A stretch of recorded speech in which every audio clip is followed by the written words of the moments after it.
जय श्री राम दोस्तों, कैसे हैं आप। उम्मीद है आप अच्छे होंगे। प्रभु श्री राम की कृपा आप पर बनी रहे, इसके लिए मैं निरंतर प्रभु श्री राम से जुड़ी वीडियो लाता हूं और आप देखते भी हैं। आपका प्यार मुझे इसी तरह मिलता रहे, मुझे इसी की अभिलाषा है। दोस्तों, रामायण में सबरी का जिक्र जरूर आता है। सबरी एक आदिवासी लड़की थी जिसे लोग अछूत मानते थे। भगवान एक दिन उनकी कुटिया में पहुंचे और सबरी के जूठे बेर खाए थे। सबरी का जन्म एक गरीब आदिवासी परिवार में हुआ था। उसे अछूत माना जाता था। सबरी के माँ बाप ने उसका विवाह एक ऐसे व्यक्ति से तय किया जो शराब के नशे में चूर रहता था। मांस मदिरा के अलावा उसे कुछ नजर नहीं आता था। सबरी ने जब रिश्ता तोड़ने की बात कही तो घर वालों ने मना कर दिया, मगर वह अपनी जिंदगी बर्बाद हुए नहीं देखना चाहती थी।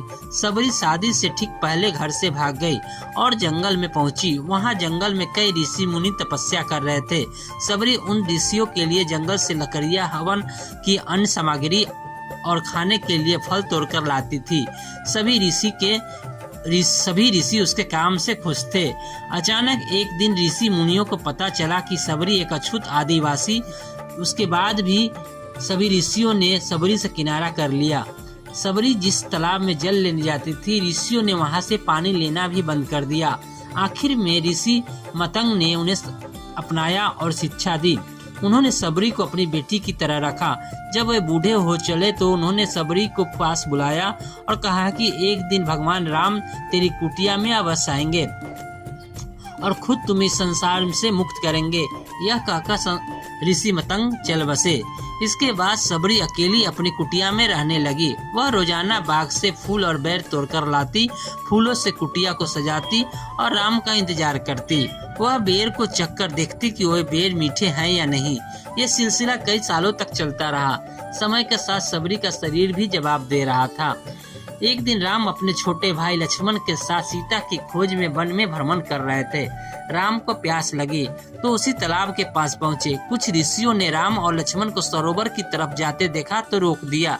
ऋषियों ने कहा कि एक अछूत नारी इस तालाब से पानी लेती है, यहाँ का जल अछूत हो गया है। इसके बाद राम ने उन ऋषियों को डांटा। उन्होंने कहा कि नारी इंसान को जन्म देती है तो वो अछूत कैसे हो सकती है। इस ब्रह्मांड का कोई नारी अछूत नहीं हो सकती। राम ने उनसे उस नारी का पता पूछा। ऋषियों ने सबरी की कुटिया का पता बता दिया। जैसे ही राम कुटिया की तरफ पहुंचे, सबरी ने उन्हें पहचान लिया। वह तेजी से आई और राम के चरणों में गिर गई।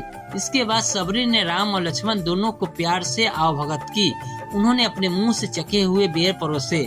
राम ने खुशी खुशी बेर खा लिए, मगर लक्ष्मण ने कहा ये बेर सबरी के जूठे हैं, इसे कैसे खा सकते हैं। इस पर राम ने कहा ये जूठे नहीं बल्कि मीठे बेर हैं, इसमें माँ सबरी का प्यार है। इसके बाद सबरी ने भगवान राम को देह त्याग की इच्छा जताई। राम ने आशीर्वाद दिया और सबरी ने उनके सामने ही अपना शरीर का त्याग दिया। ये थी आज की कहानी। आपको कैसी लगी कृपया कमेंट बॉक्स में जरूर बताइएगा। जय श्री राम, धन्यवाद।